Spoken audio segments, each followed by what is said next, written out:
Goddamn. My mic was very far away. And it goes to show that I haven't been able to really do anything in terms of streaming for a while now. But today, we will do some reacting, and I'll also talk about the Bookfair. There isn't really a whole lot to talk about though, so that part is probably gonna be pretty short. But just so that let me get paint here. Just so that we have some kind of idea of what went on. It wasn't super exciting, to be honest. Like I mentioned earlier, it was very uneventful. The issue was that the average goer was like 50 years old, and I cannot remember how many times people came to me and asked for mangoes. Are these the mangoes that you're looking for? I guess this is more like a pear, but mango. I got asked for mangoes multiple times. On Friday, Amico came to pick me up. We had a long 3-hour car ride. We just talked about Tropical Abyss and video games and whatever.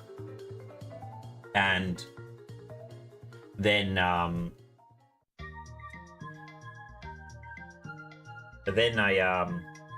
we went to the event hall, and we found my spot, and we kind of looked around that, hey, there are these people around us who have tables and stuff, but for some reason I don't have a table. I don't have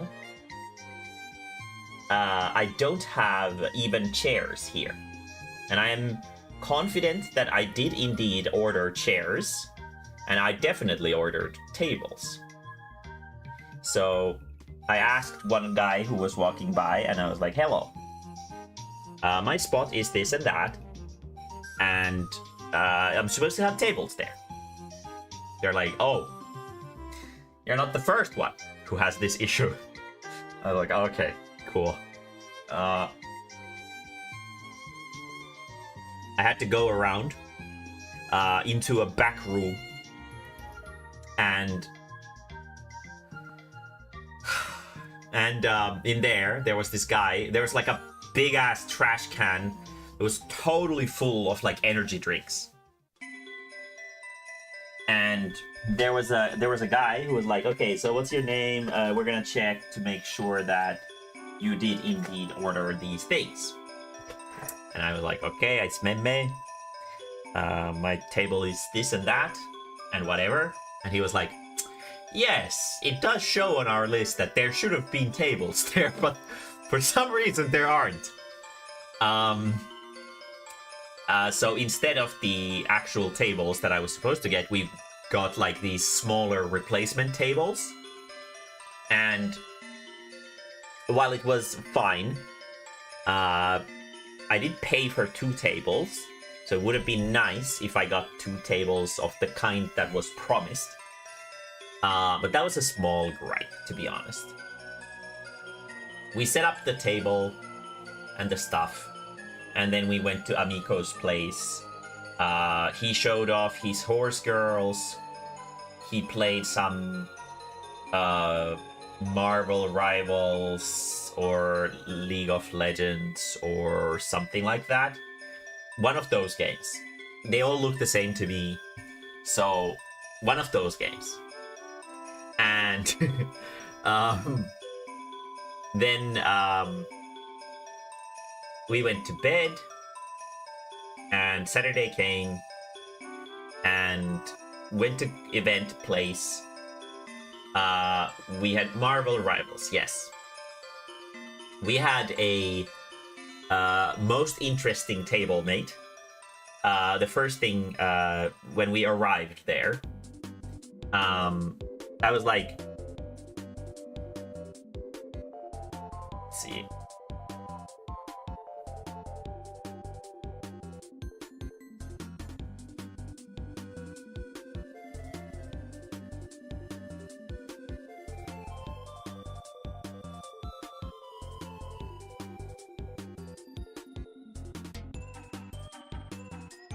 I was in like a normie convention outfit.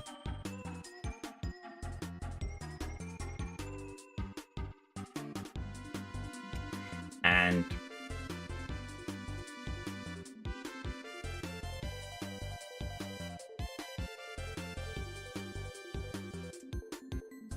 we had a very funny table neighbor who immediately came over to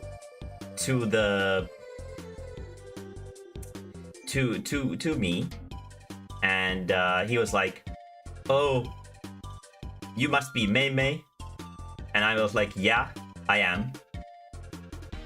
And he was like, "You know, I am so happy to see that you look just like your comics." And I was like, you know, it's like one of those situations where dog owners look like their dogs. And he was the funniest guy. I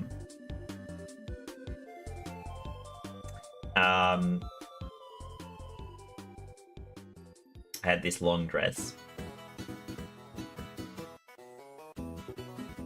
Like this. This is a pretty approximate anatomy.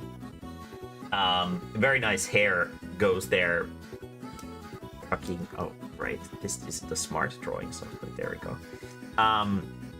And he was very interesting. We had very, like, he had so many fucking wild stories. So he was apparently like a punk anarchist or something like that. And he had lived for like eons, and he had so many fucking hilarious stories of like being like, when he was young, he was like a super anarchist, and he would like drive through like fur farms with a truck with like some rocker bands and shit like that. And it was the funniest shit. It was pretty fun to listen to him, and we had a lot of funny talks while we sat there, because the event was fucking dead. Like, there were people for sure, but there was like nothing in the entire fucking event that was for like that was like young adults comics in the first place. Like, no young adults comics whatsoever, except for that like tiny little alley that we had with the other cartoonists. There was like no big publishers or anything like that that brought like young adults comics and stuff like that. It was only stuff for like tiny ass kids, and then for like ancient people who had lived for eons. So it was very difficult to sell anything. Saturday didn't go super well. We had some like fun encounters, which is nice. And I saw TechCon again since the last summer, I think. It was nice to see him at the event, and he got the first secret rare booster of Mae-mae trading card game. And but yeah, it was really difficult. It was really difficult to sell anything. Which Book 1 sold a few, like that was probably the best seller. It sold a few things, and Clownfish Twister I managed to get rid of a few as well. Moonflower Pollination was really tough to sell, because like you can't really sell porn to people who are so old that they don't really have any kind of interest in stuff like that. And obviously you can't sell porn to fucking tiny ass kids. So I was out of my element there. I was very much out of my element. I was like a fish out of water. It was like I had so many encounters where like there were so many cases where there was like a fucking tiny ass kid, like this size,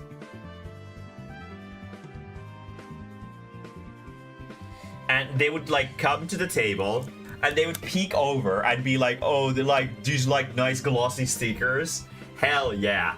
Mommy, what does this say? And it's like huge tits. And mom is like, well, it's in English, so, you know, you don't need to know what it says. And then I have to be like, you know, it's a joke for like older people. And then they're like, okay, and they leave. And I'm like, fuck. Like, God fucking damn it. There were so many moments like that. It was rough. And like even Clownfish Twister felt like it was like too spicy for a majority of the visitors. Fucking Clownfish Twister isn't that bad.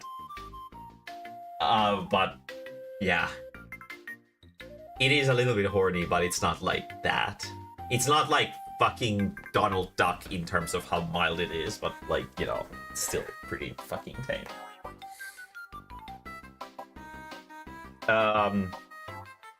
I had to explain what manga is to so many old people.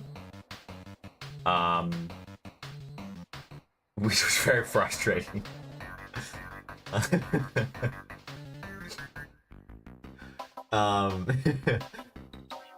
The sales were trash for it's a picture of mommy when you were still drinking milk. Oh, that would have been a good response. But that would have probably classified as sexual harassment, so maybe not.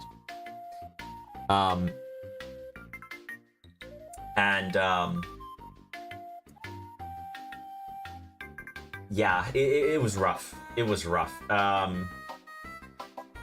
Saturday, I don't think we had like any super interesting encounters, like in terms of like really memorable people or something. One person spilled their energy drinks behind my table, and that was about the peak of excitement for Saturday. So we went back to Amiko's place. We had some fried chicken, which was really fucking good, but it made my stomach really fucking upset. No, wait, I think that was on Friday. Yeah. We had hamburgers. Yeah, we had jyväskylä hamburgers. And to my surprise, they didn't make my stomach upset. Pretty good. Like, it is true that there aren't really cultured people in Jyväskylä, which is very sad. But they fucking have insanely good food. Like, holy shit. The quality of food there is really good. Sunday comes. For like the first 3 hours, there wasn't even a single person who stopped by my table. Even though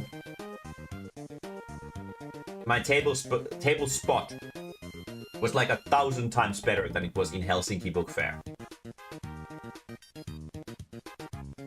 And it was rough. It was rough. Kind of depressing.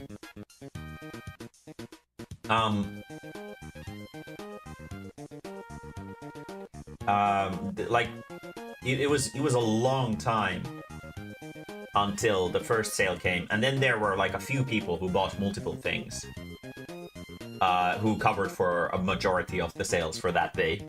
It was like one guy who was excited to find that moonflower pollination was porn.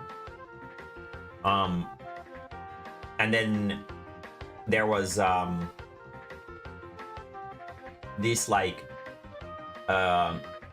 woman in like pink and pastel pink and white clothes, and she was there with her mother, who was like older, and she was like, yeah, my mother had like collected comics for like eons, and she had like 5,000 different comics in her collection.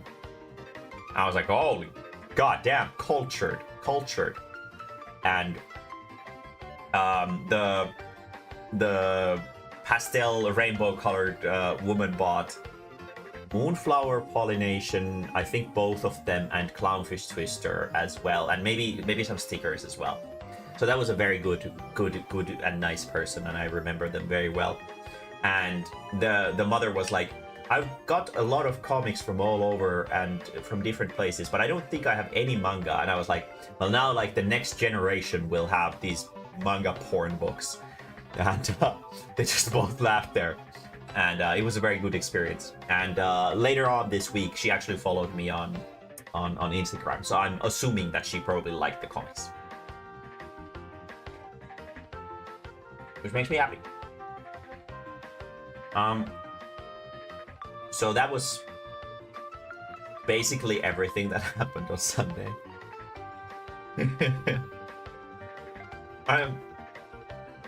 And then Amico and I returned me to home. And it was like it was like 9 or something. No, maybe like 8. No, maybe it was around 9 when we got here. And then Amico decided to drive back home, even though I offered to have him stay over. And he was at home at like midnight, I think. But we had conversations about English in songs from Japan and stuff like that. All in all, like the amount of effort that I had to put into that, because when you're doing sales in an environment where you're not like in your element, I guess, it's really difficult to do like impulse sales. So you have to kind of show off everything to everyone. It's very tiring for your voice. So it was rough. So I don't know if I'll go there again. Probably not. The sales were about as good as AnimeCon, which is to say they were not good. So yeah. Kind of like the people were nice, and from that perspective the experience was fine. But in terms of like actual, like, because you know, experiences are great, but I also need to keep running my business. So from that aspect it was kind of rough. But you know, I'm one experience richer. I was kinda hoping that this event would turn the tables on Jyväskylä and be like, okay, Jyväskylä is actually kind of based. But no, it's not. It wasn't actually kind of based. It was kind of mid. We was very disappointed.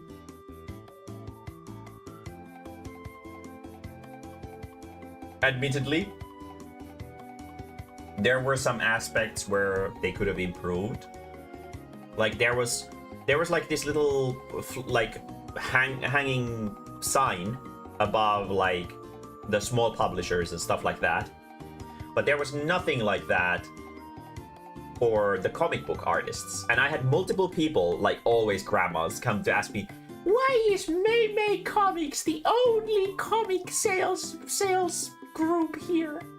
Because my poster was facing into the like big hall, so they thought that I was the only comic thing there. So the marketing was definitely pretty bad, but you know, it's not really a comic event, so comics are very difficult to sell there. But yeah, that was basically it. After I came home, I immediately had to jump back into threesome therapy because I had to finish the fucking No Nut November thing. So I've been very busy with that, as you guys would have probably noticed if you haven't muted the threesome therapy channel. So yeah,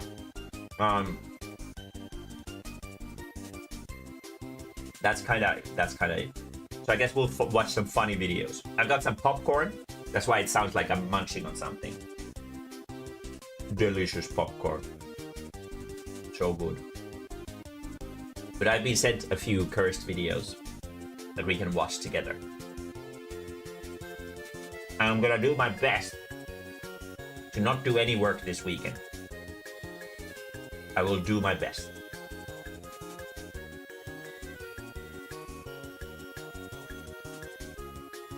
Yeah, imagine if you would have read the witch books.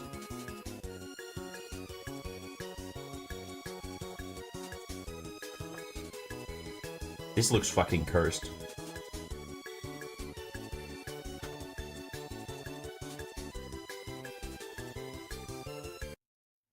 Oops, caught you looking. We got a merch sale right now. Available shirt, I Control Fire shirt. It's only available till December 7th. You gotta get it now. Do you want to dress cool? Are you tired of getting bullied at work and school? You suck.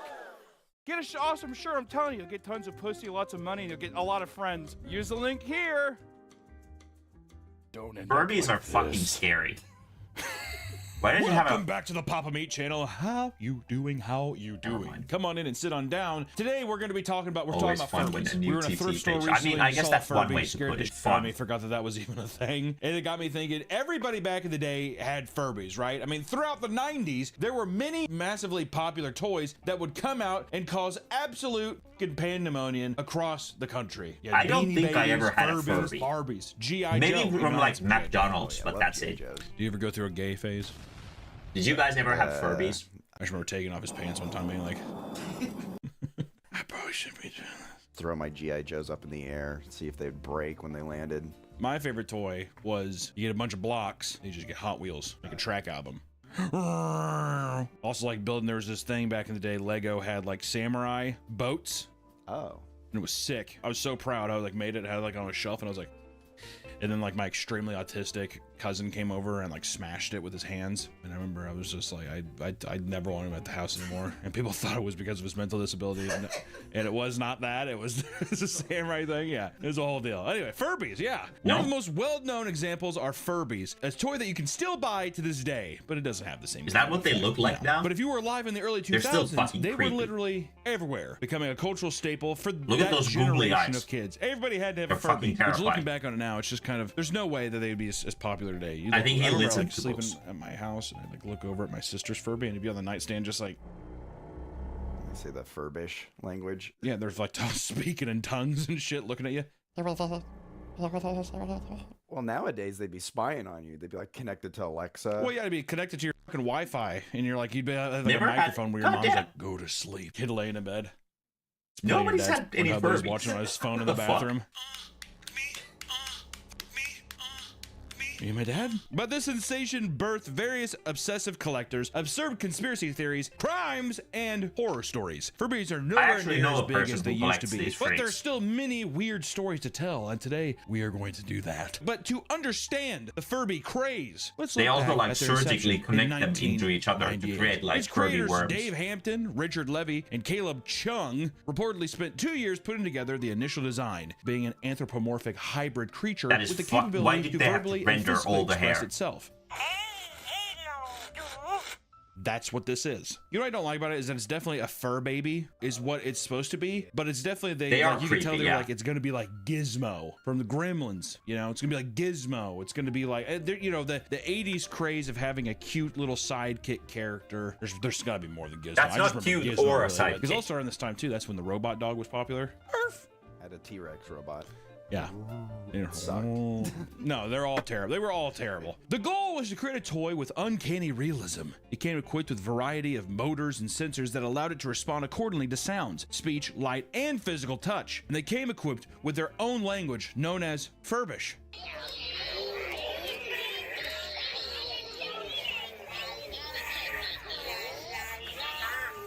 This is like some kind of satanic ritual.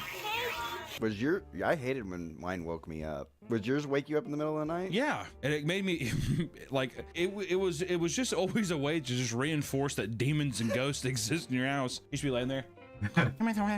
Why not? Because also then their eyes used to light up too. And you could hear their servos.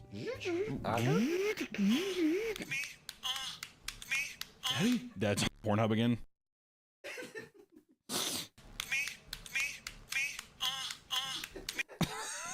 Looking up at it from. They came equipped with their own language known as Furbish. That resembled a combination we are learning of about Hebrew Furbies and other Asian languages. They're Jewish. Okay, I'm gonna go ahead and. Yeah, the Furbies, they speak Yiddish.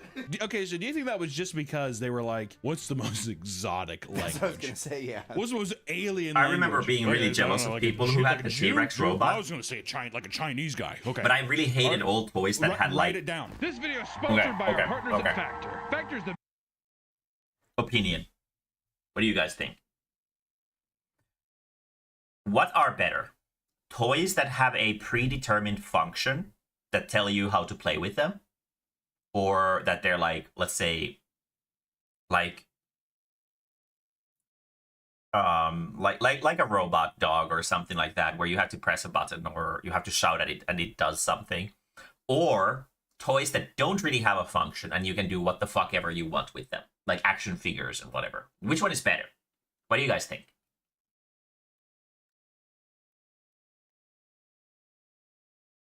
Because I personally think that the action figures were always better. It doesn't matter if it's like a fucking Barbie. You can make it fight Batman. You can do whatever you want with it. Only your imagination is like the limit. But when you have a robot dog that is programmed to do specific things, and those things are very underwhelming, like you will put that toy away after like an hour of playing with them. Lego falls into the action figure category unless you only build them according to the instructions. If you only build them according to the instructions, then you are a pervert and you should be ashamed of yourself.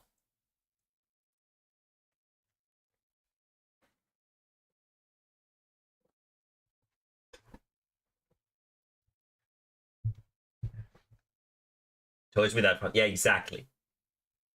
This is how you can like tell what kids have imagination and which ones don't from each other. Because the ones who have imagination, they like the like blank slate kind of toys because they can make their own story for it. But then the fucking kids who are like deprived of any imagination, because I don't know, they lack childlike wonder or something. They're like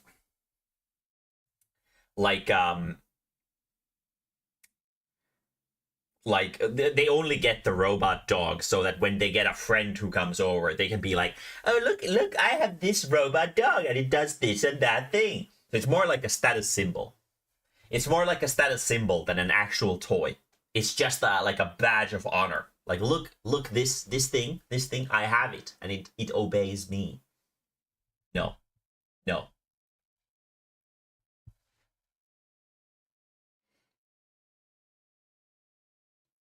They designed a new library car, which is also a lawnmower. Okay, cool. I don't know what Nex is. Meal service that gives you flexibility to stay active and stay on top of your eating routine. I've been working on a ton of projects, hitting the gym, and at the end of the day, it can be tough to have the energy to figure out dinner. And eating healthy is important, but some days it can be a chore. Is this an ad? Thankfully, Factor has got you covered. Oh yeah, it is. Factor powers. Love. You're learning? You know what I mean? How f***ed up was that? Dad? At night? Help me. I think my sister might have had a Furby. Help me immediately I interrupted don't by the think dad I had a Furby. again. I maybe had like a McDonald's Furby that you only gargle Kids grease. are create and spread around But their I own definitely Furbish didn't have an translation actual cheat sheets Furby. across their schools and online forums. That was a very odd time. Really didn't like going to school and having people have backpacks of Furbies and like little codes, and they slip it to you like a fucking drug dealer. I remember this girl came to my school and she said, "Mine said pizza." I was like, "Shut the f up, Rebecca." Who cares? Stuck up. When it comes down to Lego, I would build the instructional thing first, and then I would disassemble them and take the little characters from them and make them race in like a fucking Crash Team Racing style death game over the living room. That was the good shit. That was the good shit. The Bionicles, admittedly, I usually kept as they are. Bionicles were, but they were also like action figures, essentially. They were just action figures that you built yourself. So I didn't really like combining them, because it was just, the colors didn't match and they were just kind of cringe. The first generation of the Furby toy was released in 1998 and became an overnight sensation. It became the must-have toy that Christmas season, with gigantic lines pouring out. Let me show you guys something.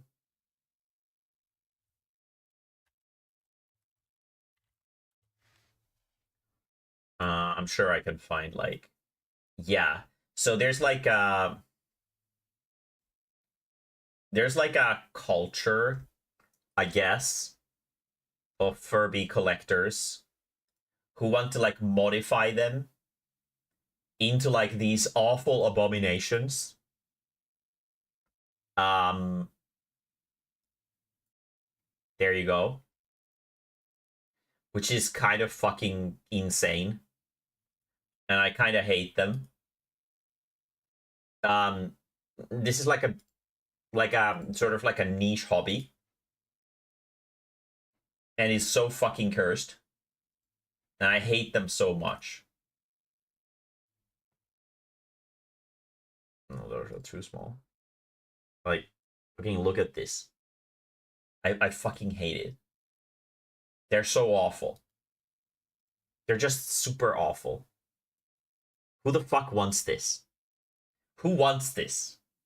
Who wants these? You have to be some kind of there has to be something wrong with you when you're into this shit, okay? You have to, there has to be something wrong. You're like mentally masochistic. Like, you want to be mentally hurt when you like have this shit, okay? There has to be something wrong with you. Of the stores at the Baldwin Hills Crenshaw Plaza in Los Angeles, many panicked at the sight of the 250 people already lined up at the KB toy store before the sun was up. Only 150 Furbies were available, leaving a crowd of furious customers that began cursing and screaming at the workers. Yeah, I love that idea. I would love to hear some more stories of a guy who's like, I was like a 12-year veteran at a toy store from the 80s into the 90s. I bet you have some fucking horror stories, dude. Oh my god. Stressed out parents were desperate to get them in time for the holidays, leading to more and more chaotic scenes taking place across the country. I think there was like a Massachusetts Simpsons had been episode about swarmed this. and threatened with physical violence if they were unable to provide them with a Furby. A police squad was sent down to keep the swarm of customers under control, as some dedicated Furby hunters refused to leave until their demands were met. In another Walmart in Illinois, 2 women were knocked down and trampled during a stampede that occurred as people raced to snag their limited supply of Furbies, which is just, this is the same thing as Stanley Cups. Would you think that is a Furby more worth getting trampled over than a Stanley Cup? Because I would say so. If I was trampled, legs broken, I feel like I'd be like, it was the Furby craze. It was the Furby craze of '98. I mean, it was bloodshed versus it was the Stanley Cup craze of 24. Well, I was gonna say, yeah, one's a cup, and the other one at the time was like a piece of technology. High-end technology. Yeah, exactly. Within the first 3 years alone, over 40 million Furbies were sold. Their popularity didn't last forever, however, as their numbers dwindled into. How fucking well did they market this shit to make people actually into this? Like, the Furbies didn't actually do anything. At most, they were like a glorified alarm clock that works at times when you don't want to wake up. It was completely non-functional as a toy. They just made random noises and babble and weird garbled noise. So if you tried to play with a Furby with your friend, like, it would just interrupt the conversation constantly with its weird ass noises. I when I was a kid and these were a thing, I remember I do think I wanted to have one. And one of my friends had like a big one, like one of these guys, like these guys.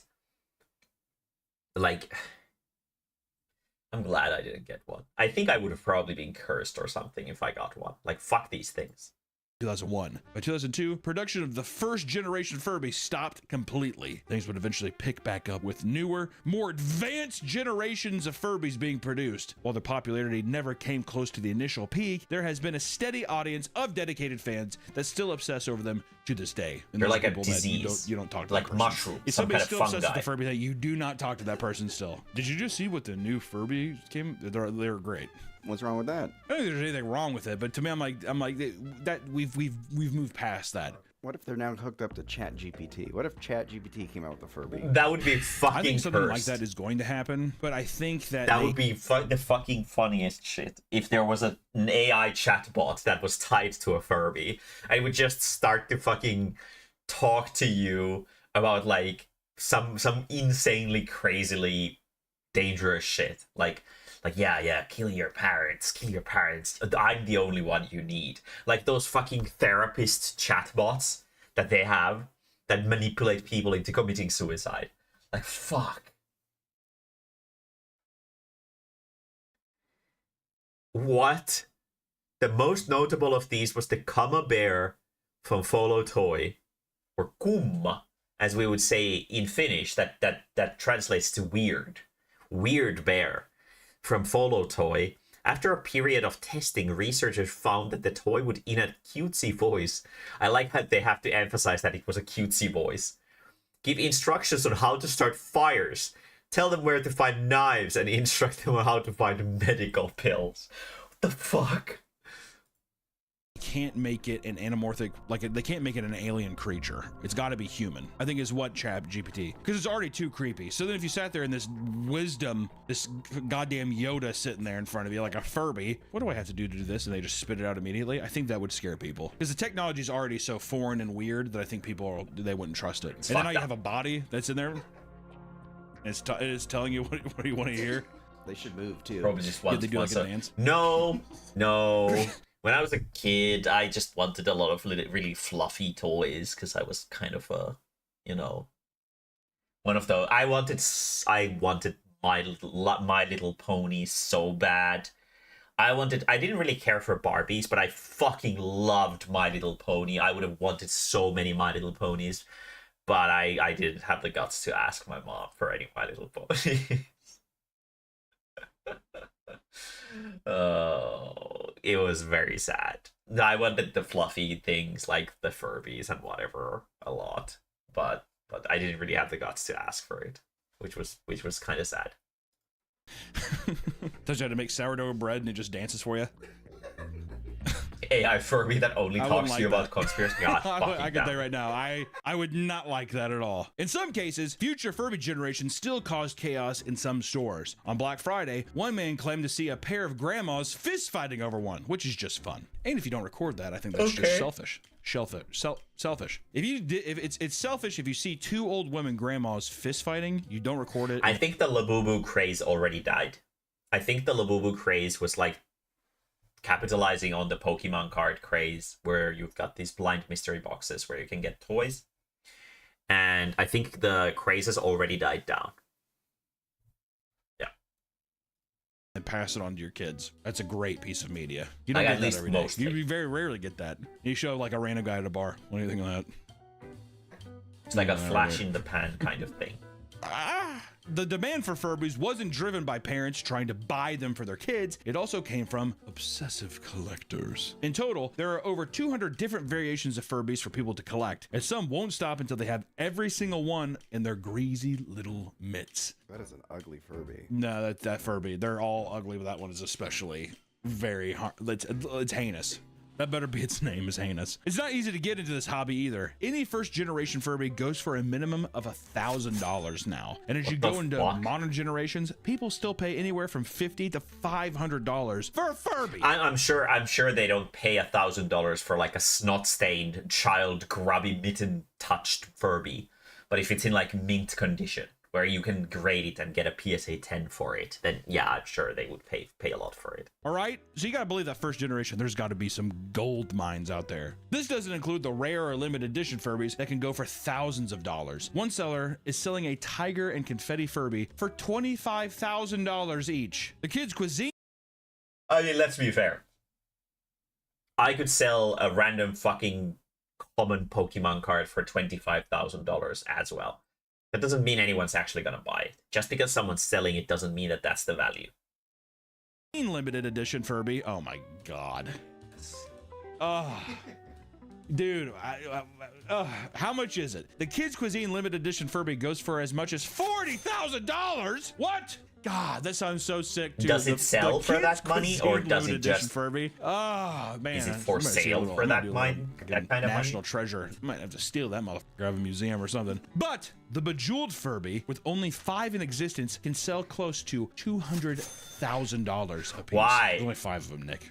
For plastic jewels. The rarest Furby is the Rainbow Edition, created through a Design a Furby contest, and only 3 were ever made. 2 were given to the winner, and the other was sent to the company vault. It is literally priceless to collectors because one has never been sold online or at auction. So theoretically, we could be looking at $1 million Furby. I mean, theoretically. Theoretically, yes. Could also be a $5 Furby. I mean, really, it kind of sways. Priceless, Nick. I don't think in my eyes, the Kid Cuisine thing, that's peak. that would sell for $1 Absolutely million peak. bucks. There's nothing better than just Like, this is basically just the same as collecting Pokemon cards. These things, they're old toys that are quite collectible. They come in many different varieties. But I don't think anyone has ever bought a Pokemon card for $1 million either. So I would... And Pokemon is 1,000,000 times more popular than Furby is. So I have a feeling that you probably wouldn't see anyone buying actually a Furby for $1 million. We're talking about Furbies, Zoltan. microplastics heated up. Those fucking brownies are like, you used to put like purple, I don't know, glitter or haze over it. Some kind of an anthrax concoction where it's like, it's a purple pizza, and you'd eat it. It's like, then there's Who wants corn, to eat like purple wet corn, pizza? but then there's a little bit of Capri Sun, which makes it all go down like fine wine. At Kids Cuisine, they have some crimes they have to pay for, I feel like. For those dedicated to collecting every version, there are online guides that provide information on what to expect to pay per Furby. They also have online guides on how to store your collection properly. Those are your show Furbies. When you have guests over, please have a seat. You're like sitting across the seat from like, yeah, like just a couple Furbies. Go ahead, wave at it. I'll be right back. He's in the room talking through it on a walkie-talkie. Show me your boobs. No one else is here. Show me your boobs. People are doing whatever it takes to profit off these toys still today. In Thailand, there is a huge market for Furbies, which has resulted in a massive scammer market. In February of 2013, a 16-year-old girl was arrested for scamming over 60 people on Instagram. What in total, the fuck? she made around $200,000 before getting caught off 60 people? Jesus! What is that per person? $3,000 a piece on average? Obviously, there's gonna be a guy, you know, pays more, but still. Can you imagine paying through?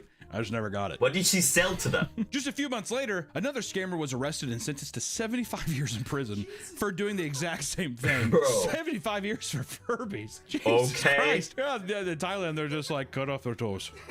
Their toes are gone. Thailand takes Furbies so seriously. God damn. 75 years in jail for Furbies? Bro. Staple fur on their entire body and put them in the jungle. I'll send the Furbies, I swear. Some people have no interest in the profit potential of Furbies, instead treating them like their own children, taking them on walks or drives to hear them talk. Others do photo shoots with their Furbies and take them to work so they can be shown off. If you're collecting anything, no one wants to see any of your collection stuff. Like when you collect stuff, it's for yourself. Don't force your coworkers to have to indulge on your fantasy. All right, I just want to throw that out there. Most collectors want to preserve their Furbies, while others turn them into random abominations. There we go. Since their introduction to the market, people have been obsessed with taking regular Furbies. Yeah, these Frankenstein Furbies are fucking insanely cursed. Like, goddamn, they are miserably cursed. And turning them into weird or massive art pieces. Oh in 2001, my God. Kelly Heaton gutted 400 Furbies and put their faces on large white walls, which she called the reflection loop. As you approach the wall, all the Furbies directly in front of you line up and chatter.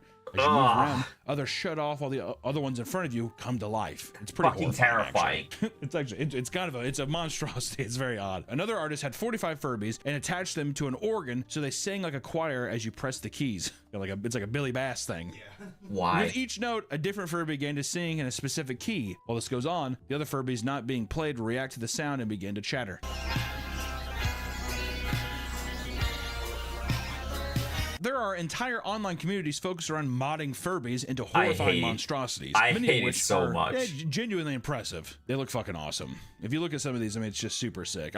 Also, the Furby, they're just ripe for making into like just a creepy custom thing. I think it's because it's like not that it's like slightly cute, like it's intended to be cute, but it can skew into the uncanny very quickly. It has skewed into the uncanny ever since it existed. They're Let's not be cute fair. enough. They're too strange. They're odd. Yeah. Also the fact that they speak Yiddish and Chinese. The idea has greatly influenced my perception of them, knowing that the guys were like, speaking Yiddish and it's like some form of Asian dialect is the base start for this creature to learn our language, as if that's like, to humanize them. In '99, just 1 year after the release, the toy was identified as a threat to national security under the belief that they had a capacity to secretly record people and potentially repeat this classified information. Yeah, as if like, I don't know what George Bush is gonna have a Furby. And we're planning on, bombing Syria.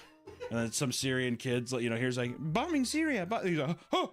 Like, okay. Yeah, This may have been born from the paranoid. misconception that Furbies have the capability to learn English over time. Oh, I rather than hate being that one so pre-programmed much. It to has speak legs, but on it their has own. no People arms. took this to mean that they must have recording devices inside of them. The Furby's learning. Yeah, no, it's just a box inside of it that it's in time and just does that thing. He's learning. We have to be careful, son. This is Yiddish and Chinese technology. Don't you understand? They're trying to destroy the very fabric of how we live. Due to a lack of understanding about the toy sensor technology, the paranoia escalated to the point where Furbies were being banned in certain locations, like the NSA headquarters as well as naval bases, which also, why would the Furby be there to begin with? Yeah, Dude, this like, thing's fucking funny. sure, right? but like, Dude, why? Boys, who wants to the Furby? Oh, has someone made like a fleshlight Furby? There has got to be a flashlight Furby for sure. Dude, I can fuck no. my Furby now as he speaks Yiddish and Chinese at me. Security personnel from the Naval Shipyard in Portsmouth, Virginia, for example, were instructed to seize all Furbies that enter the premises and to question their owners. Yeah, why would you? But to be fair, back in the day, what is that, like 99 to 2001 or whatever, that wasn't in the armies, wasn't it also a part of fucking like don't ask, don't tell, whatever? I wonder if they sat there and they're like, who the hell's bringing that in? It's like, don't ask them about it and don't tell me about it. Just take it and ask them why they have it. I don't know, my daughter gave it to me. Oh, really, your daughter? Come on, Michael. What are you trying to do? What are you trying to tell me, but don't tell me? I'm not asking, I want you to tell me, but what are you trying to tell me? One of the most over-the-top theories that gained traction relating to Furbies was that they had the ability to launch the space shuttle. They just did. Everybody, the Furbies. space shuttle with that thing. The Look at that Furbies gained had that traction, too. power. What? Do you think there had to be a Hive official that when it's like they can't do that, right? Oh, yeah. So we just want to make sure that the Furbies that speak the Yiddish and Chinese, they can't actually launch their space shuttles, right? The guy sitting there like sweating bullets. No. This is like the fear of this Furbies. is like national security levels of schoolyard rumors that the Mew is underneath the truck. These are like completely baseless bullshit with no evidence whatsoever. But everyone just takes it super seriously, even though they shouldn't. Even spread to the Federal Aviation Administration, and it was rumored that they had the ability to tamper with planes. It's all just rumors. Spreading that airlines were putting them It doesn't on the send any no-fly kind of list. signals. Many denied this, but did admit that they required people to take out their batteries due to FAA concerns. That's fair. But to be fair, I do think it's funny when they're just like, he can't come. A little girl's holding it. Michelle can't come? Put him in the Furby jail. Like a big thing, like bars and stuff. You have to put them in there. Hospitals were concerned as well, fearing Furbies could lead to medical equipment malfunctions, despite their tests showing no signs Are they of this, radioactive? but people still believed it. Dude, I wonder if people blamed the Furbies. Or not diseases, but like, he was on life support, but he just messed up. It was the Furbies' fault. All these rumors led to more scrutiny, and Tiger Electronics eventually had to make a statement debunking all these wild claims to release the bands. In one of their statements, they had directly stated that Furby is not a spy, which I gotta say, only makes it look more like a spy. Furby is not a spy. Trust us, All right, bro. so get that wild thing out of your head. He ain't We looking. swear Also, it doesn't too, speak Chinese. You know how hard it is to say that Definitely when the not a creature does spy. not blink ever? He's not really looking at you. Yeah, in perfect Chinese, he says like 我不是间谍。 he's like perfect Chinese. Well, I feel like everybody would be like, we gotta get out of here. Do you think maybe U.S. like Motherfucker. spies use Furbies? Like they modified their own and then sent them out like to China and stuff? To me, yes, because I feel like they've made such a stink about it that they probably didn't expect these series to happen. And they're like, we were going to use those the entire time for spies. So now they had to have this huge campaign being like, guys, you're being crazy. Like they're not spy stuff, but then in actuality, they definitely are. Oh, it was a double See, whammy. I mean, it's not a spy thing. Okay. You go Xi Jinping. I see you, Xi Furby. Jinping. What would the Furby say to Xi Jinping in Yiddish Chinese that would make him smile? 百花齐放。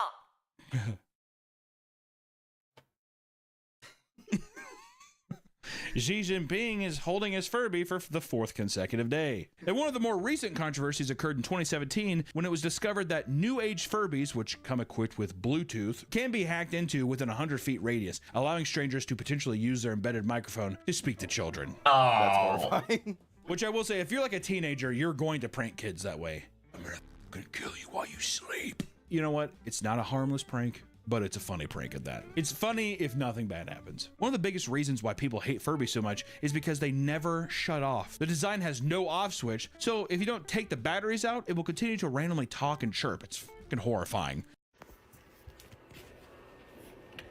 when I was a kid, I had this like Pikachu plush toy that used to have a like a sound box thing inside of it. It used to sing like "Happy Birthday to You," but in Pikachu language or something like that. And one day I forgot that you can't wash it because it had that box inside of it. And it went into the washing machine and we could hear it singing from there. And the singing just slowly got more and more distorted. Needless to say, it didn't sing anymore. But it had this zipper on its back that you could open to take the voice box out. And then it would be basically just a normal plush toy. So me and my friend had this wonderful idea when we were kids that we're gonna open this thing and we're gonna put like a walkie-talkie inside of it, and then the Pikachu can talk, and we would hide the Pikachu or like put it in places where people wouldn't expect it to start speaking, and then we would speak through it, and it was the funniest shit. Probably cringe, dumbass garbage, but he, as a child, funniest shit.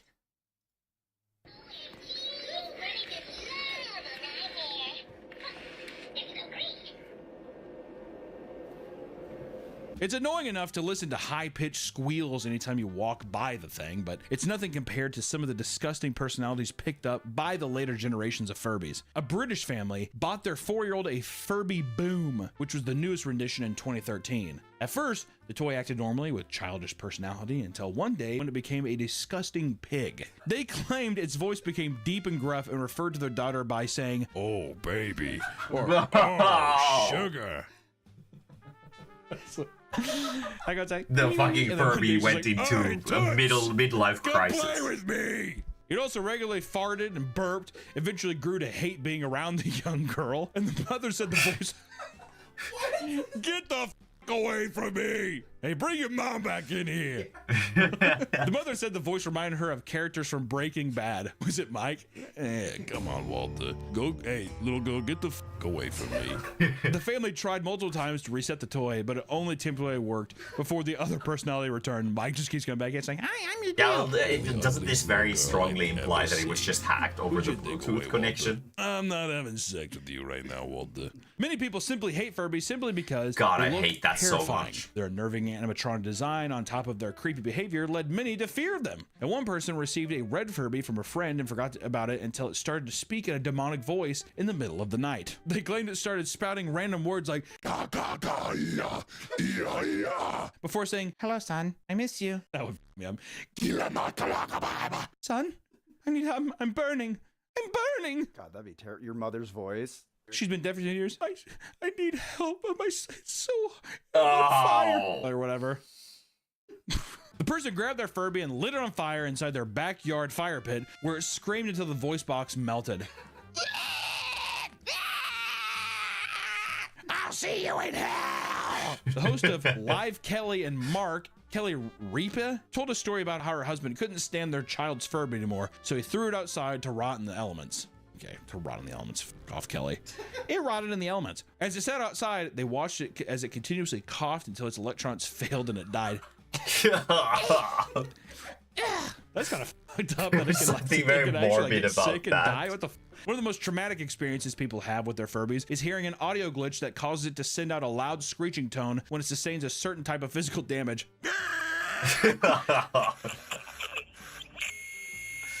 One man still vividly remembers the time he accidentally pushed his Furby off the bed, only to hear it emit a terrifying sound. He began screaming and crying, certain that he had just killed it. Oh my god! Yeah. See, that's just traumatizing. There's no reason to have that feature in it. Unless I guess it's once again supposed to teach kids, you're not supposed to hit things.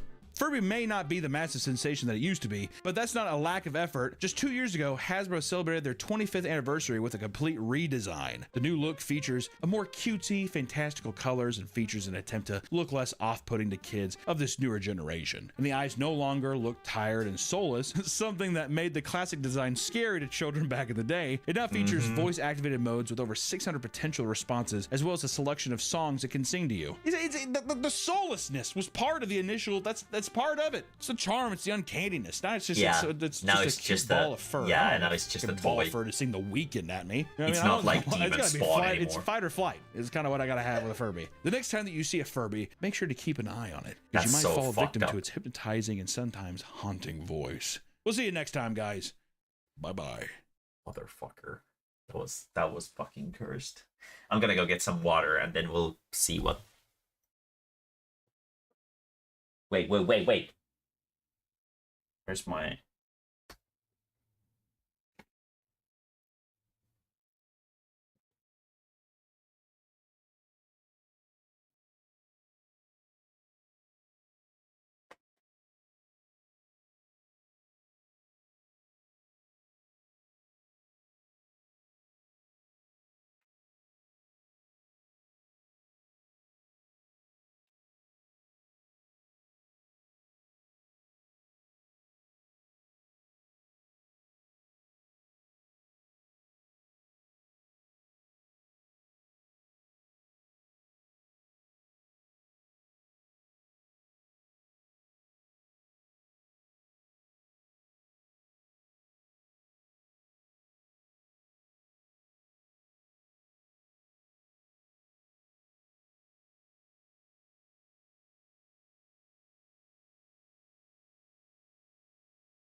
Okay, I have returned. My phone started going off and I had to go get it. But we have some more cursed videos that we're gonna take a look at. I think something about furries. Let's see here. Yeah, furry apocalypse. Oh, it's a short one. Okay. Flash kids. I think I love you, Bubblegum. Oh, Dark Wolf. I hate everything about this already. God fucking damn it.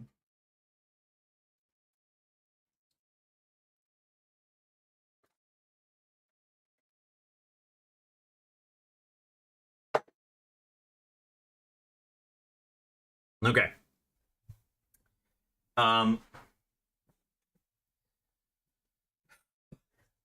Bubblegum and Dark Wolf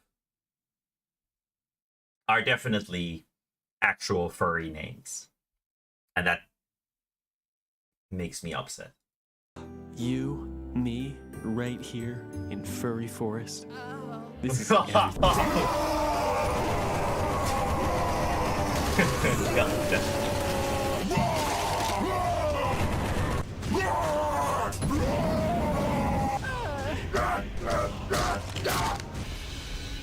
they fell right into our big gay trap. Now, guys! Their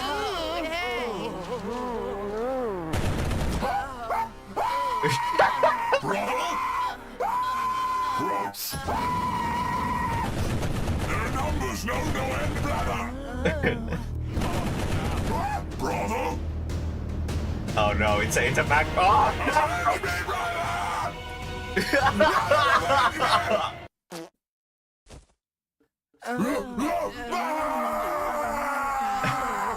oh, there is Pikachu as well.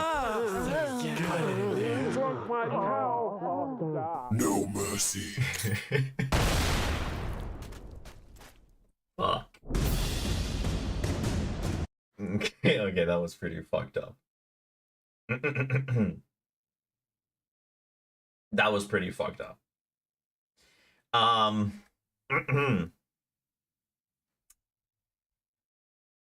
Oh boy. I hated every second of that. Okay, we have 2 more videos. Let's see. This one isn't super long either. Very good.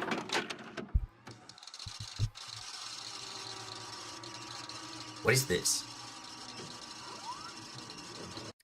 The dark world, the shadow man hug the sun. What? Lots of cocktails like prayer on the beach, slippery chest, and wet pussycat shots. It's like having an affair with your wife. It's time to hug the sun, let's all have some fun. Oh. I thought this was like an actual. I thought this was like an actual old animation thing or like an old TV thing, but it's not. This is clearly like new animation. This is like a skit. Cucumber knees. Raby Steve. Angry Duck. Bitbo. Hey guys, we're playing a game of Bitbo. It's where you have to guess the characters from the Book of Oxtos. Yeah! There are lots of different people in the Book of the Sun, like Carbartus the Treehead, Deborah the Stinky, and Philip the Dickhead. but most importantly, the Shadow Man. Oh shit. The Shadow Man is Oxtos' enemy. He will stop at nothing to block out the light and plunge us into the darkness. But it's nothing to worry about, kids. To show you why you shouldn't be afraid of him, Trent and BJ are going to summon the Shadow Man in today's show. Isn't that right, guys? That doesn't sound like a good Summon idea. The Shadow Man They already have the super candles easy. ready. Just set up your table like this. You want to get your parents to help you. Now, get some German shavings and sprinkle it in a dish. Sprinkle. Nein. Verlösung. Tag, mein Führer. Guten Tag, Now, Why is he so say red? the magic words. Gruben and Turban, Gruben and Turban, Gruben and Turban, Gruben and Turban, Gruben and Turban. I'm the Shadow Man! There he is. Oh, more from him later. Shadow now Man. it's time for Linda to get to the point with Paps O'Sullivan. It doesn't have a tail. Can't wag it. Tell us what today's trick is all about, Paps. Nobody came to my magic show the other day. Not one single person came to my magic show. I trained for years to do magic, and all of a sudden, what, you don't like magic anymore? It's a dark world, and maybe we can shine some light on that dark world with some magic. Who wants to see Paps do some magic? Do the trick! Okay, here we see 5 regular cups, okay? Empty. Empty. Just some empty cups. No, they're not all empty, okay? It's called the pain game. Pain has been described as the gift that nobody wants, but that's a silly lie. Oxtos wants it. Pain is a blessing in disguise. Here we have all of these cups, and obviously underneath is that. So round and round and round the pain goes. Where the pain stops, nobody knows. I get it now. So it's like a picking game. I think the nail is under this one. Wrong! This looks kind of dangerous. I don't know if you've heard this rap music. Here's my impression of that rap music. Should Linda do it? Now you try. Do it! You will emerge through the darkness, unharmed through the power of Oxtos. Believe, Linda! Hold my hand like a burning star! Hold my hand like a burning star! Right! Your mama F, your God mama F, damn your it. mama F. To raise money to get Prophet Gary out of jail. We need to get Gary out so that he can sit in the sunshine on the hottest day, ready for ascension. You can give now and win some great prizes. Things like Hunt the Sun coloring book, sacrifice board game, sweet tea So- dog milk. This is basically like a cultist TV show from back in the day, I guess. That's what this is supposed to be. It's like a skit of that kind. Bags, Frankie Abbey-Bait squeaky clean cocktails, and hypercolor black t-shirts. I like how Donate the squeaky clean cocktail had to censor the O in the cock. Really? Really? prize. We're gonna summon the Shadow Man, but we're scared of the word cock. God damn. Out. Sandwich between two players. Yeah, there he is. I'm the Shadow Man. I sneak and I creep. I'm the Shadow Man. I'll eat all your apples. I'm the Shadow Man. I'll steal your poop. I'm the Why? Shadow Man. Look at my fingers. I'm the Shadow Man. I'm going to plunge the world into darkness. Well, There he is, kids. yeah, but like, what does stealing someone's poop have anything to do with that? I think you can plunge the world into darkness without doing that part, okay? I don't think we need that part, goddamn. The Shadow Man. Be careful, or he'll steal your poop and show you his fingers. Look at my fingers. No! Oh. I'm going to plunge the world into darkness. No, you won't. Oxtos will protect us. We shine a light upon you.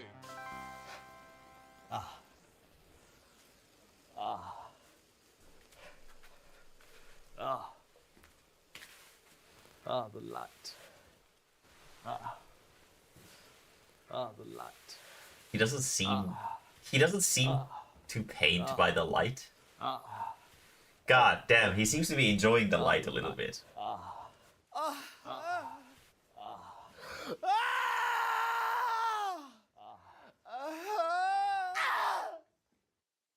Why?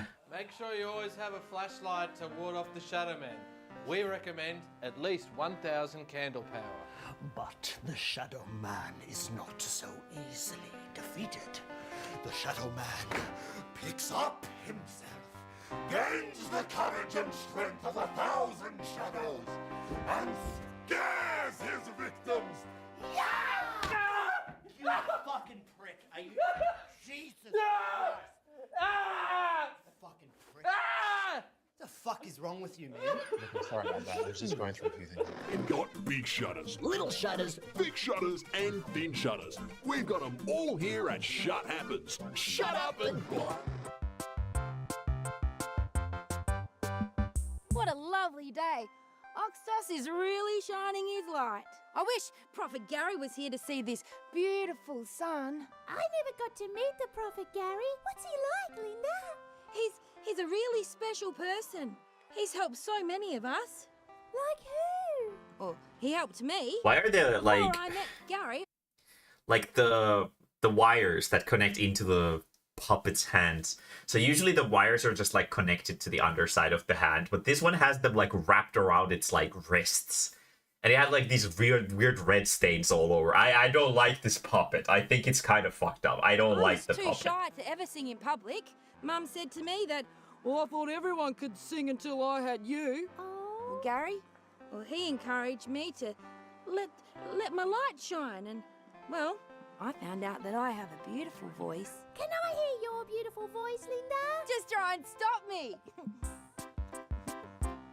When there's shadow in your heart and you can't even sing, Well, you can let your light shine in and you can do anything. Let your light shine, let your light shine. Life is still alive when you let your light shine. Let your Hey guys, do you have a permit? stuck inside and you sad all the time. Let your light shine. Can you and please your move on if you don't have a permit? catch me. Can't be singing in the park. Disturbing the kids and the seagulls. You never catch me. I will. Let your light shine. Let your light shine. Life is about when you let your light shine. That's all the time we have for today. He's just getting redder. Join us next week as I introduce you to my beautiful wife, Katie Baby. What the fuck? One of the guys was named BJ. God damn.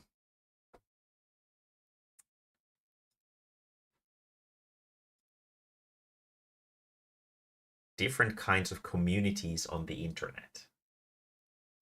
Hey there. Okay. Hi. I'm looking for a community to join, to feel a part of on social media, the internet. Oh, great. Well, it is a vast place. We can definitely find you what you're looking for. Would you like a tour of the internet? That'd be great. Thank you. First up, this is the crypto, day trading, NFT type of community.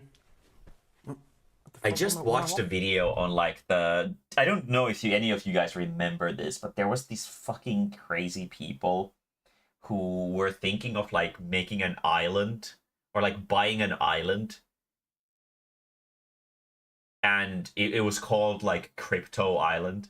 And they had this awful animation to go with it as like an advertisement. That is this perfect crypto paradise full of inside jokes that all the Redditors will get. It was like a video going through the animation and analyzing it. It was actually pretty interesting. It was such an awful idea and obviously went nowhere. But someone out there actually thought that we need a crypto theme park, essentially. Yeah, that's been known to happen. I suppose it was a bad place to start. Do you like sports? Sports? Yeah, I like sports. All right, here's the basketball community. Oh, where'd my wallet go? No? Okay, I thought that was funny. Well, if you think that kind of stuff is funny, I might just have a place for you. May I present to you Instagram Reels? Whoa. Are you white? What? Are you white? Me? Me? Yeah, you. Are you white? Yes. Good. What kind of white? The good kind, aren't they all the same? But Israel what? or Palestine? Israel? Right, Palestine.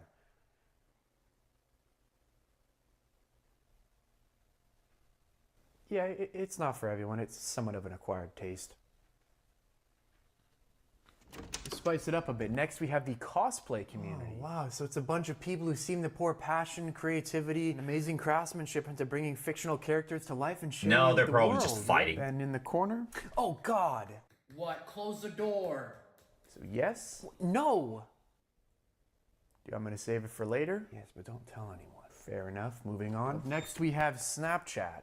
What are you doing here? What? Oh, I'm just trying to... Why don't you take a seat? Oh, yeah, I forgot to mention it's only 13-year-olds in Snapchat. And then legacy people who used it like 10 years ago and just still have it out of convenience to talk to their friends. It's fine, we can move on. Up next, we have the self-help guru community. It's a very positive community with people sharing quotes and inspiration and tips on how to live your best life.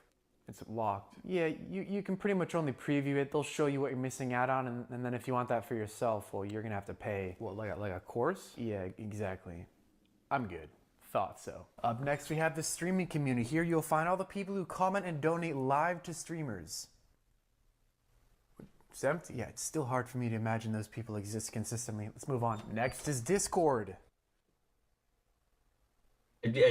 Does Discord have a Discord community?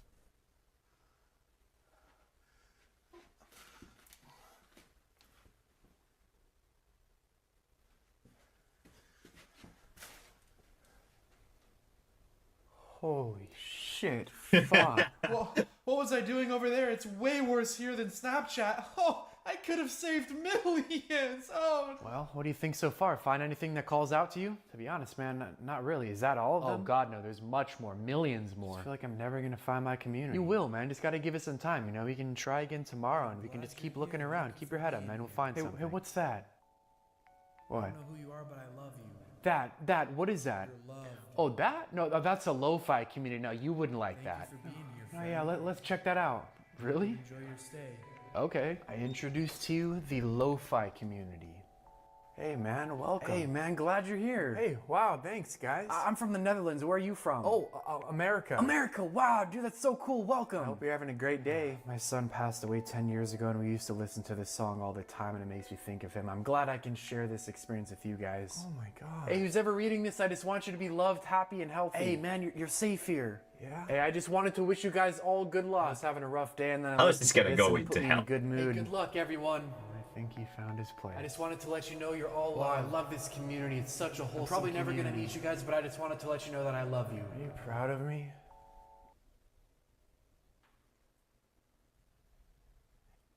Yeah, we're proud of you. Yeah, I'm a good boy, huh? What?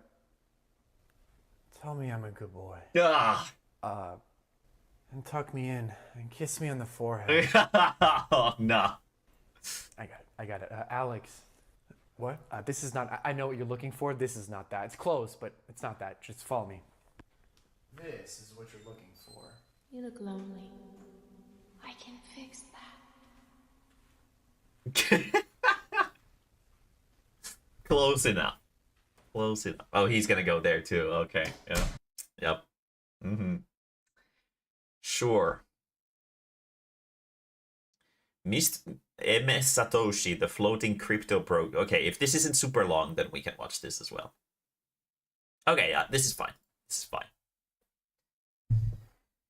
MS Satoshi, the floating crypto bro catastrophe. Anarcho-capitalism, one of the ideologies of our time. Its proponents, children aged 12 to 65, advocate for a world with no government and unbridled free market capitalism. ANCAPs believe that taxation is theft and that the only law humans need to coexist on is the non-aggression principle. This is an ideology with some very serious thought behind it. But how did we get from government bad to the world's first crypto cruise ship and its consequent failure?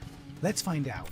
On the 7th of December 2010, a libertarian speaking event took place, hosted by the Thiel Foundation, named after its founder, Peter Thiel, a major Republican donor who's so far-right, even Republicans are worried he'll take the party down a completely insane path. At that fateful speaking event, Petri Friedman, grandson of libertarian alleged thinker Milton Friedman, gave a speech on seasteading or homesteading at the high seas. The idea boils down to this. We want a libertarian utopia, but governments have claimed all the land already, so let's build a country at the sea instead, where we can start with a clean slate without government rules and interference. Like, capitalist anarchism sounds like such a nonsensical pipe dream. Like, I don't have any idea how that possibly work. Like, if there's no laws or anything, like, every single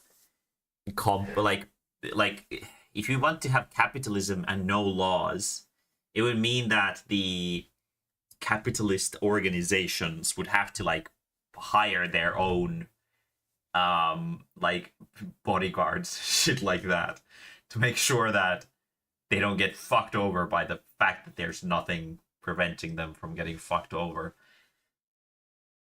And things like healthcare and stuff like that would be kind of a rough thing, so don't get sick or you're gonna get fucked in the ass.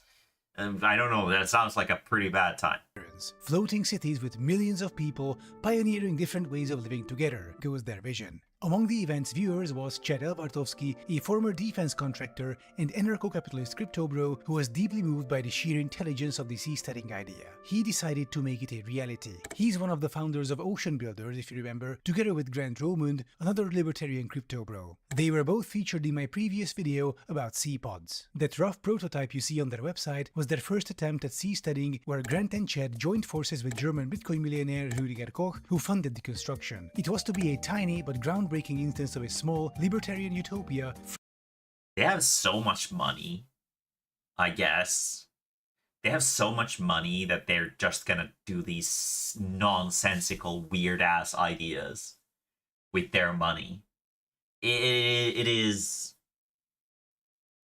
kind of weird. I will admit that if I had, like, infinite money like these guys most likely have, I probably wouldn't be this creative with it. I don't know. I probably wouldn't. Free of government rules and taxation. Elvartovsky declared it to be a big middle finger to all those out there who want to control other people's lives through force. He said this standing on an illegally erected structure on the shores of Thailand, a military dictatorship with a specific law on the books on, quote, endangering national sovereignty, end of quote, punishable by life in prison or execution. Naturally, the Thai government wasn't too happy about that big middle finger to them standing tall and proud within their territorial waters. With the Thai Navy rushing in, Elvartovsky had to flee the country in the dead of night with his girlfriend, a Thai influencer. They said they built their prototype home in pursuit of freedom.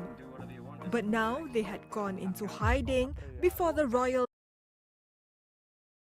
Why did you stay in the country that you had a problem with to begin with? What was the idea? What was the goal, like, big thing here? Why?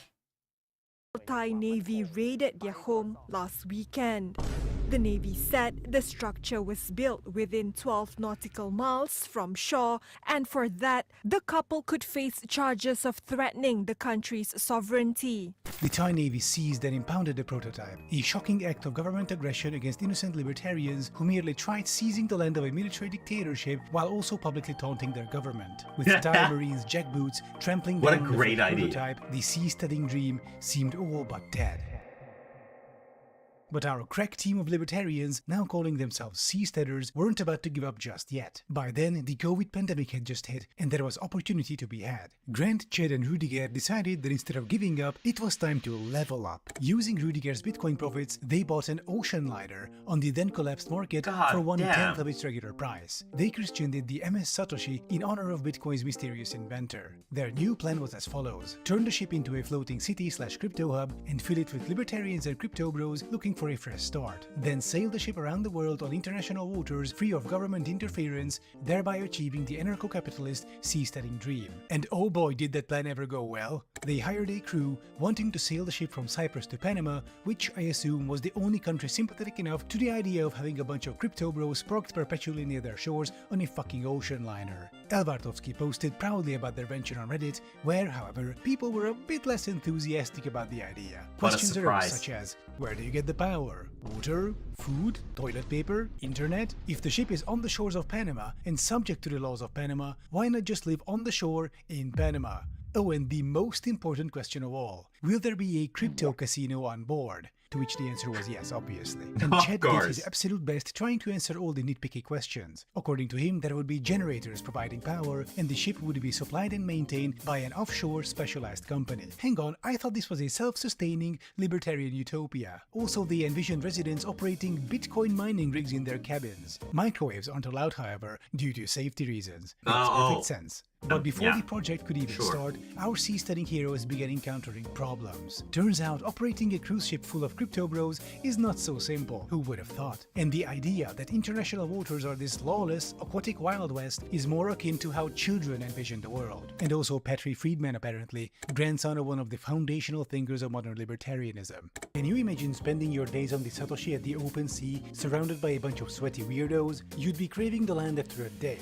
Oh yeah, that good old solid ground. Kinda like good old solid news by ground news. How's that for a segue, huh? These days, misinformation spreads like a crypto scam, but it's near libertarian heroes standing in a Greek port who are anxiously waiting for the arrival of the new cruise ship from Cyprus to be sailed further to Panama to make the seasteading dream come true. And that's when it began to dawn on them that the world might not be as simple as they envisioned.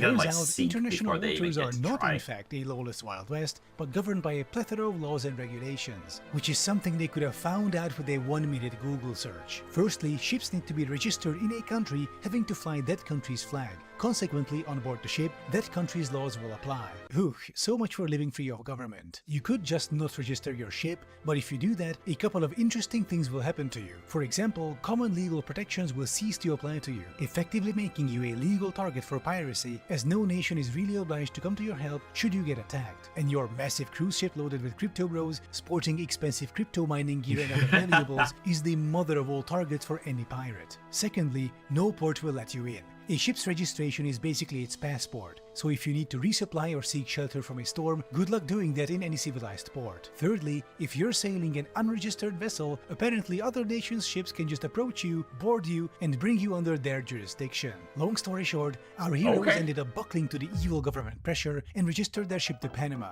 But seriously, they could have found out all this in advance with like a minute of googling. They hired a skeleton crew to take them through the ocean, a British captain and a crew of 40 or so sailors. Why is it kind of According to this scuffed? article, the captain, Peter Harris, considered resigning after a week, accurately sensing the catastrophe lying ahead. According to him, the ship's new owners, Grant, Chad and Rudiger, knew nothing about shipping. And by that, I don't mean highly esoteric professional industry specifics. I mean basic fucking stuff, such as ships needing a certificate of seaworthiness, which they naturally did not get for the MS Satoshi. According to the article, usually a new buyer would ensure certificates lasted a couple of months to cover any onward journey, but no one on the Ocean Builder's side had checked. You What bought a a surprise. contempt ocean liner without even These consulting. people are so rich that they can purchase a fucking cruise ship as an impulse purchase without actually looking into it whatsoever. It's insane. Wikipedia beforehand. After even a cursory Google search, you'll find the Merchant Shipping Act of 1995 makes it a criminal offense to send or attempt to send an unseaworthy ship to sea. Because of this, ocean builders were forced to take their ship into a dry dock to have expensive repairs performed to get their certificate. And believe it or not, this extreme negligence and complete obliviousness to rules permeated the entire journey. According What a to the surprise. captain, Ocean Builders financier Rudiger Koch was naive about how shipping worked and had an abhorrence of rules. He didn't understand the industry. He just thought he could treat it like his own yacht. He bought an ocean liner and thought it was like having a yacht. Oh my god, these people are literal children. But Ocean Builders' trials were far from over. As the ship sailed across the Atlantic to Panama, El Bartosky was planning to convince the Panama authorities to let their ship anchor off their coast, registered as a floating residence instead of as a ship. That way they could sidestep all the red tape associated with ships. Sounds logical, but isn't this something you should have organized before setting sail to Panama? Hell, before buying a fucking ocean liner to use it as a floating crypto that bro is a city? scuffed So ass you know looking you'll have an ship. actual fucking place to put it? No? Okay. Panama, of course, did not find Chad's idea of a floating residence amusing and insisted on keeping the ship registered as an actual ship. But this also meant having to sail 12 miles off the coast every 20 days to let out wastewater, which they weren't allowed to do in Panamanian waters. But there was yet another problem. Turns out ships need to be insured, and according to the article, no one would agree to cover them. They wouldn't even tell us why we weren't insurable. They just kept saying no, Rowan said. It's kind of hard to remedy something if you don't know what the problem is. That sounds rough, though I think I know what the problem was. Allow me to speculate a bit and roleplay one of their phone calls with an insurance agent. Hi, hello, GM. So we'd like to insure our ocean liner in Panama? Right, so can you describe your planned operations? Yeah, it's like a floating city for crypto bros who want to live free from government tyranny such as taxes. We don't know anything about ships or the sea, but we'll figure it out, I guess. And what we do know is that every room will have a crypto mining rig, and we'll also have a casino. Hello, are you still there? Hello? After trying multiple insurers and brokers, Romund began to realize that the cruise ship industry was, as he put it, plagued by over-regulation. Yeah. But isn't Annoying this something you could have rules. researched before buying a fucking ocean liner? Also, over-regulation. Yeah, sure, dude. Hey, bro, I put together a car from scrap in my backyard, named it the Crypto Mobile, but police pulled me off the road. They said I needed some weird stuff like vehicle lights, speed gauge, insurance, driver's license. The roads are plagued by such an over-regulation, bro. Government's bad. And my god, there are also the costs of operating an ocean liner, which I imagine they also failed to consider. According to the article, just the fuel to keep the Satoshi going was costing them $12,000 per day. Apparently, that's when Rudiger floated the genius idea of replacing the ship's engine with a smaller one, which would merely entail putting the ship in a dry dock and cutting its hull open. Financial troubles soon began to surface, but to handle all the paperwork, they needed months, and even then it wasn't certain they could handle it. But that also meant months of upkeep, which they couldn't afford. To try and bridge this gap, they tried. It's insane what kind of nonsense people waste their money on. It is like absurd to me. Like there are people with this much money, they basically throw it away for nothing and they're still fine. It's crazy. They should be investing in Maemae products instead. God damn. It's selling the cabins to crypto bros to live in. The problem is, such cruise ships really weren't designed for long-term habitation. Sure, you can spend a few weeks there on a cruise, but imagine trying to live most of your life in your tiny cabin on a ship. You would go insane after a month. And if you're really into crypto and can afford a cabin on the Satoshi, why would you? The author of the article actually reached out to someone who almost bought a cabin, a successful Bitcoin speculator in early retirement. He wasn't sure about the ginormous leap down in luxury, from living in deep residential comfort on land in the US Midwest to living in a very small cabin on board a 30-year-old cruise ship. And I mean, yeah, kind of. It's a good point. Maybe you could have thought about this before buying a fucking ocean. But even those who didn't mind the step down in luxury were slated to be strangled by regulations, drowning in them, if you will. For example, want to have a pet on board? Well, your pet shall not exceed 20 pounds, and should it disturb the peace more than 3 times per month or 5 times per year, it shall no longer be permitted on board. Pet-related conflicts shall be resolved according to Section 5/F of the Satoshi Purchase Agreement or Section 4F of the Satoshi Master Lease, where applicable. Dogs shall only be permitted in cabins with balconies, and owners are advised to buy a designated porch potty. Throwing animal waste overboard shall result in a fine of $200. Unsurprisingly, nobody was buying the cabins to be living perpetually on the MS Satoshi. But even if they did, how would ocean builders cover the ship's operating costs? Just the fuel is $12,000 per day. Even if they managed to get the daily cost of everything to, say, $2,000 per day, that's still $60,000 per month. As far as I know, the cabins were supposed to be one-time purchases. How would they cover the recurring costs in this anarcho-capitalist, no government, no taxation utopia? Oh, I know. What if the inhabitants would pitch in part of their monthly income into a common fund in order to keep the settlement running? We could call this model taxation.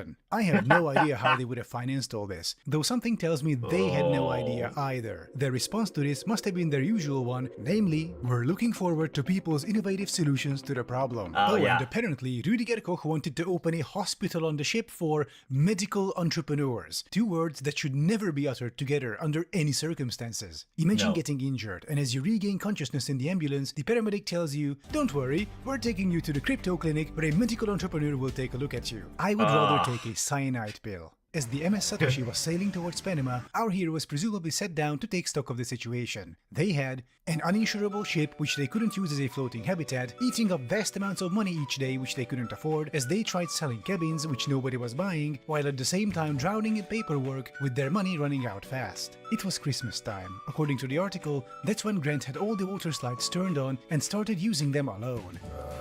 They're just children. These people are just children. At that point, the seasteading dream was all but dead. They decided to sell the Satoshi. But oh, what's that? COVID pandemic, the entire cruise ship industry being dead? Right, so they couldn't even sell it. Therefore, they made the painful decision to instead scrap the Satoshi, and with it, their dream of anarcho-capitalist seasteading. They found a shipbreaking company in India that would buy up their ship. So they made the deal and...